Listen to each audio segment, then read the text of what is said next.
Something is happening inside the corridors of power right now that no one saw coming. And if what palace insiders are saying is even half accurate, then what Prince William has just set in motion may be the most consequential act against the Sussex line since the doors of Sandringham closed on Harry's royal future 6 years ago. Because this is not about titles. This is not about a cold shoulder at Christmas or a brother refusing to answer his phone. According to sources with direct knowledge of the palace's internal legal operations, William has activated something that very few people even knew existed, a mechanism buried so deep within the constitutional architecture of the British monarchy that most royal historians have never seen it deployed in a modern context. They are calling it the Heritage Clause, and what it reportedly does is nothing short of extraordinary. It asserts the Crown's right of supervision over the Sussex children's future as royal heirs. It positions Meghan Markle as a figure without recognized standing in matters of their dynastic destiny, and it places Princess Catherine, calm, composed, and utterly prepared, as the named stabilizing force at the center of Archie and Lilibet's royal future. This is not a family dispute anymore. This is a constitutional reckoning, and according to royal watchers, it has already begun. To understand what the Heritage Clause actually is, and why its alleged activation is sending shockwaves from the towers of Buckingham Palace all the way to the hills of Montecito, we need to go back further than most people expect. Back to 1717, back to a bitter, visceral power struggle between King George I and his own son, the future George II, over who had the right to determine the upbringing, education, and future of the royal children. The conflict between father and son had grown so catastrophic, so publicly destructive, that the courts were ultimately forced to intervene, and when they did, they ruled in favor of the sovereign, by a narrow but decisive majority. The king's right of supervision, judges concluded, extended not merely to the monarch's own children, but to his grandchildren as well. Heirs were not simply private children. They were instruments of dynastic stability, political assets of the crown, and the crown had the right to protect them. According to royal historian Marlene Koenig, that ruling was subsequently legislated, first in 1717 and again in 1772, and has never formally been repealed. It has sat dormant and unexercised across generations of modern monarchy because no situation has ever demanded its invocation, until now. Sources suggest that in recent weeks, senior legal advisors to Prince William have been quietly examining this centuries-old precedent as part of a broader review of what insiders are calling the Sussex constitutional problem. What they found reportedly gave William an extraordinary lever, one that, according to these sources, he has now chosen to pull. Here is what the Heritage Clause framework actually means in practice. Under the centuries-old sovereign prerogative, as documented by royal historian Marlene Koenig and analyzed by legal scholars, the monarch, or the sovereign's designated authority, retains the power to determine, quote, the education and care of royal grandchildren, the ordering of the place of their abode, the appointing of their governors and governesses, and the care and approbation of their marriages. In plain terms, the Crown has historically held a form of supervisory custody over royal heirs that operates entirely outside the framework of modern family law. It is not adjudicated in a family court. It does not require a California judge's signature. It is a prerogative, a power that derives from the constitutional position of the sovereign itself, and that, as legal scholars note, would not be amenable to ordinary judicial review. According to former government minister Norman Baker, who has written extensively on royal constitutional matters, the removal or assertion of royal standing operates essentially like an executive order. The Crown can act without the kind of parliamentary process required to strip a peerage. And that, insiders say, is exactly what William is now understood to have set in motion. Not through a family court, not through the courts of California, but through the ancient machinery of the British royal prerogative itself. Now, to understand why this moment carries the weight that it does, you need to understand the full picture of what has been unfolding in the Sussex world in the months and weeks leading up to this reported activation. Because the Heritage Clause, sources say, did not emerge from nowhere. It emerged from a slow accumulation of provocations, legal pressures, and what the palace appears to view as a sustained campaign by Meghan Markle to assert royal standing that William and his advisors believe she has no right to claim. It began with a gift basket. In the spring of 2000, cosmetics entrepreneur and podcast host Jamie Kern-Lima uploaded an interview with Meghan to her YouTube channel. In the video, she showcased a gift basket Meghan had sent her: homemade jam, flowers, organic ice cream, accompanied by a card that read, "And this is the detail that reportedly stopped the palace in its tracks. With the compliments of HRH, the Duchess of Sussex. HRH, Her Royal Highness." The very title that both Meghan and Harry agreed, under the terms of the Sandringham Summit in January 2020, they would not use. The official statement issued at the time by Buckingham Palace could not have been clearer. It read simply, "The Sussexes will not use their HRH titles as they are no longer working members of the royal family." And yet there it was, printed on a compliments card, photographed and broadcast to millions of viewers. According to sources close to William, his reaction was not merely irritation. It was fury. A former courtier speaking to the Daily Beast described William's position in terms that left little ambiguity. William, this source said, believes Harry and Meghan have betrayed everything the family stands for, and the idea that they are using their royal status as a calling card will enrage him. A friend of William's went further. "Charles has completely lost control," this person told the Daily Beast. "It is apparent that Harry and Meghan have every intention of making his final years a misery, just as he feared they would." And another source close to the Prince of Wales was blunter still. "It is no secret William wants Harry more harshly dealt with. He thinks he has betrayed the family from top to bottom. It would not take much to provoke him to flex his muscles when he becomes king." But the title Provocation was only part of what William was watching. Because by late 2025 and into 2006, the Sussex situation had metastasized far beyond a dispute over a compliments card. According to royal biographer Andrew Lowney, speaking to News Nation, what William observed in Prince Andrew's case over the past year gave him both a blueprint and a warning. King Charles officially stripped his brother Andrew of his title of Royal Highness and the dignity of Prince in November 2025, following the release of damaging Epstein files. The Crown Office published the formal declaration in the official UK Gazette. "The King has been pleased by letters patent under the Great Seal of the Realm to declare that Andrew Mountbatten Windsor shall no longer be entitled to hold and enjoy the style, title, or attribute of Royal Highness and the titular dignity of Prince." Andrew's case proved something enormously important. It proved that letters patent, the centuries-old royal instrument, could be deployed swiftly and decisively when the Crown chose to act. Getting rid of Andrew, Lowney told reporters, was a very useful exercise in showing what is possible regarding titles. And, he added pointedly, it is a warning shot across Harry's bow. Sources say William absorbed that lesson completely. IB Times UK, reporting on the situation, noted that royal legal analysts confirmed the HRH style is the easiest honor to withdraw, conferred by letters patent, and removable by the same instrument. The dukedom is more complex, requiring parliamentary involvement. But the HRH, that is entirely within the sovereign's gift. And William is understood to believe it is long past time that gift was formally revoked. The question is no longer whether he will act. The question, sources say, is how far he is prepared to go.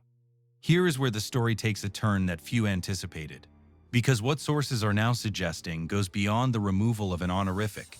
It goes beyond a letters patent declaration in the official Gazette.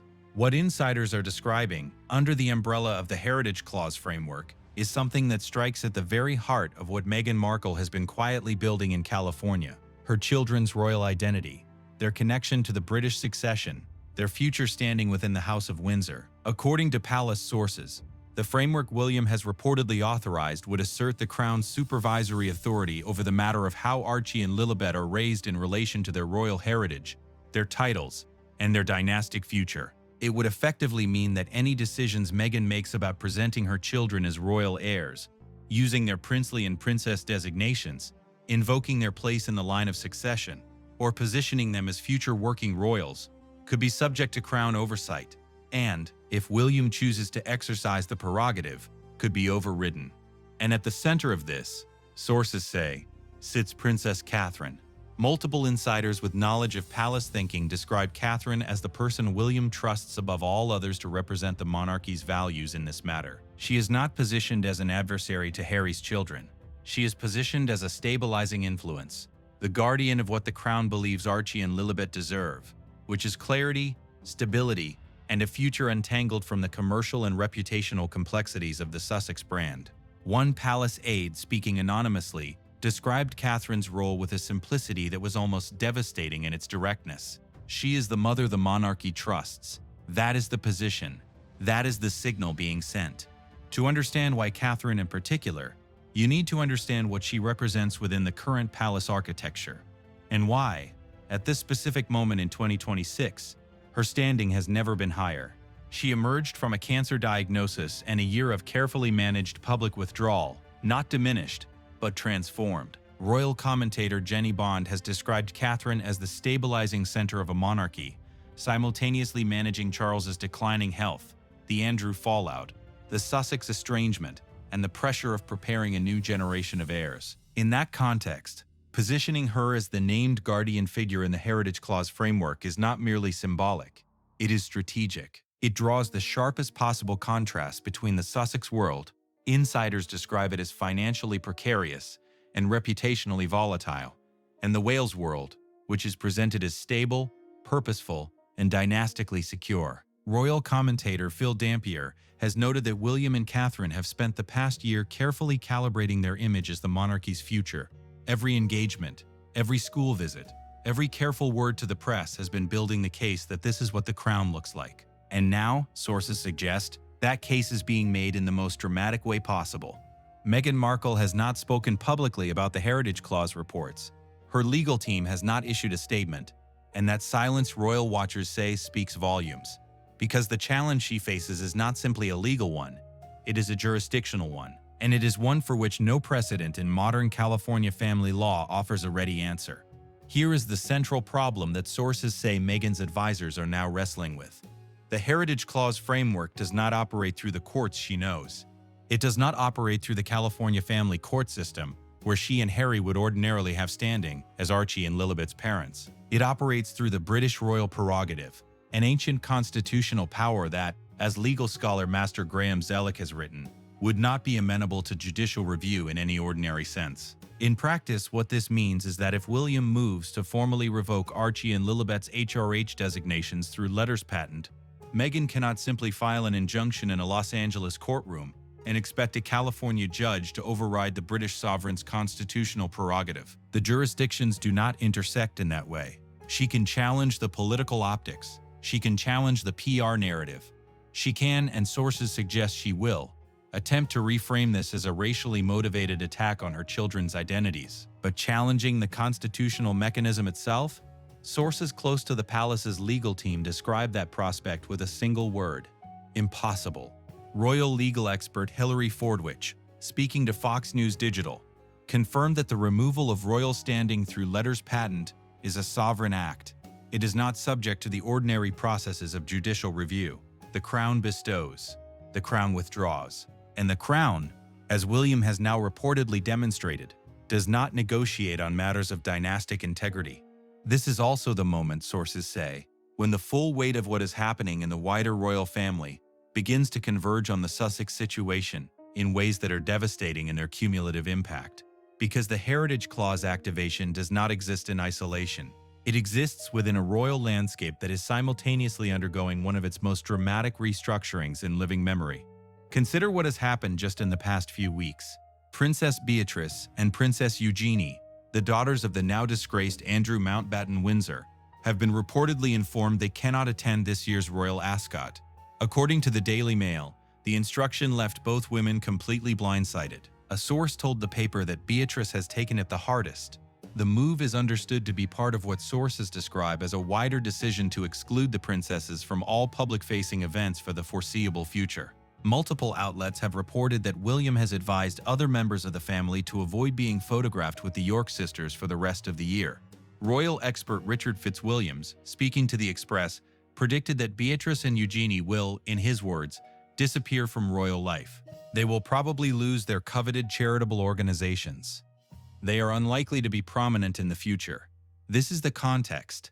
This is what William's monarchy looks like when it moves against those who have, by association or by action, become a liability to the crown. The Yorks are learning it, and sources say the Sussexes are watching very closely. But there is more, because the Andrew precedent, which William reportedly studied with great care, did not simply demonstrate what was legally possible with letters patent. It demonstrated something about the pace of institutional change when William decides to move. Speaking to reporters in November 2025, royal biographer Lowney made a prediction that now reads like a roadmap. He told journalists that William intends to follow a sweeping program of title removal, stripping HRH designations from all non-working royals. As one of the early acts of his eventual reign, he will slim down the monarchy, Lowney said. He admires the Danish model. Queen Margrethe removed princely titles from some of her grandchildren in 2010. William has long admired that approach.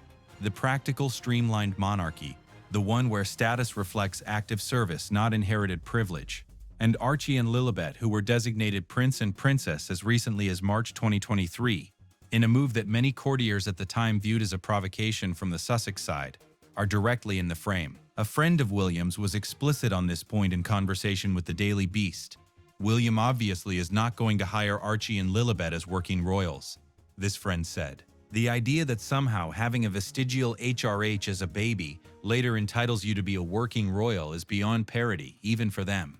That is the calculation. That is the wall being built around the Sussex children's royal future. And Catherine, sources suggest, is positioned to be the architect of what rises in its place. Not exclusion, but a redefined relationship with the crown that is managed entirely on the palace's terms. What happens next is, even by royal standards, unprecedented in its complexity. Multiple scenarios are now in play simultaneously. On the legal front, Meghan's team is understood to be exploring avenues for challenging the Heritage Clause framework, though sources close to the palace's constitutional advisors describe those options as extremely limited for the jurisdictional reasons already discussed. What Meghan is more likely to do, sources suggest, is pivot to the court of public opinion, a battlefield she knows intimately. Expect a carefully orchestrated media response. Expect the racial framing. Expect the invocation of her children's identities as the central emotional argument. The challenge for Meghan, royal watchers note, is that this time the environment is different. The A-list alliances that once gave her interventions enormous amplifying power have contracted significantly. The palace, meanwhile, has a track record in 22,000 of moving decisively and absorbing the media blowback without blinking. The Andrew case proved it. The Beatrice and Eugenie exile is proving it again. William, sources say, has made a fundamental calculation. The short-term reputational cost of acting is lower than the long-term institutional cost of continuing to do nothing. Catherine's role in all of this will bear watching with particular care in the weeks ahead, because while the palace has positioned her as the guardian figure, insiders describe her approach to the situation with a characteristic quietness that is entirely consistent with everything she has demonstrated throughout her decades in the royal family. She will not give speeches about this. She will not grant interviews about the Heritage Clause. She will not be drawn into public exchanges with Meghan's team. What she will do, sources say, is exactly what she has always done. Appear. She will appear at the children's hospital visits. She will appear at the school events and the heritage engagements and the carefully chosen public moments that accumulate over time into an undeniable portrait of what stable, committed, purposeful royal service looks like. And in doing so, she will make the argument about Archie and Lilibet's future not through words, but through the sheer sustained contrast of who she is and what she represents. One palace staff member, speaking anonymously, put it this way: she sees legacy as something you build every day, not something you announce. That is the power William is pointing at the Sussex situation.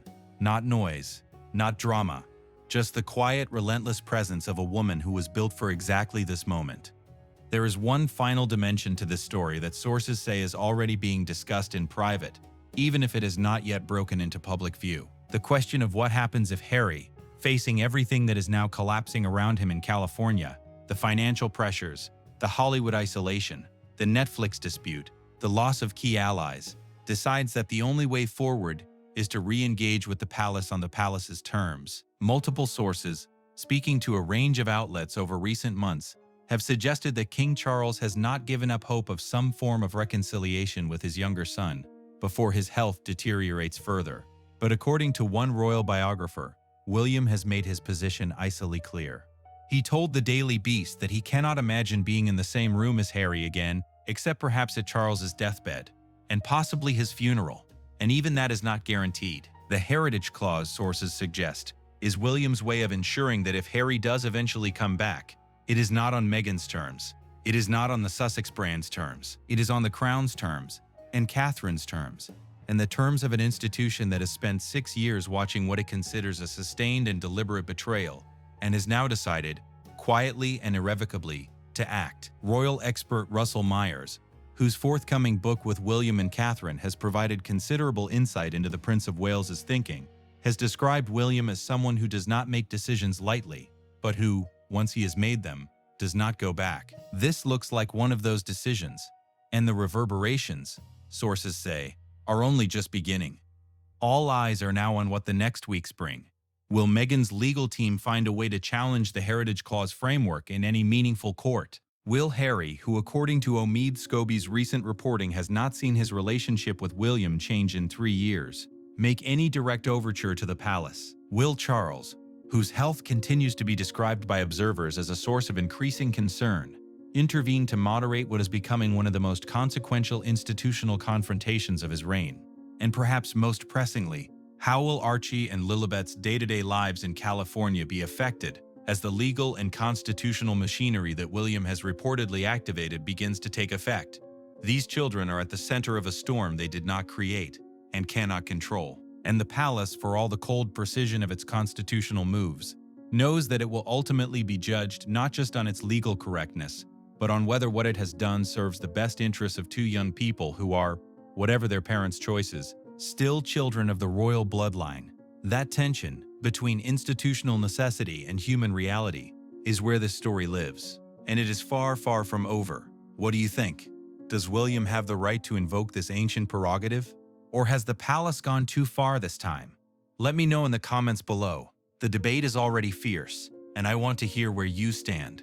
If you found this video as shocking as I did, hit that subscribe button and make sure the notification bell is on, because the next chapter of this story is coming, and when it does, you will not want to miss it.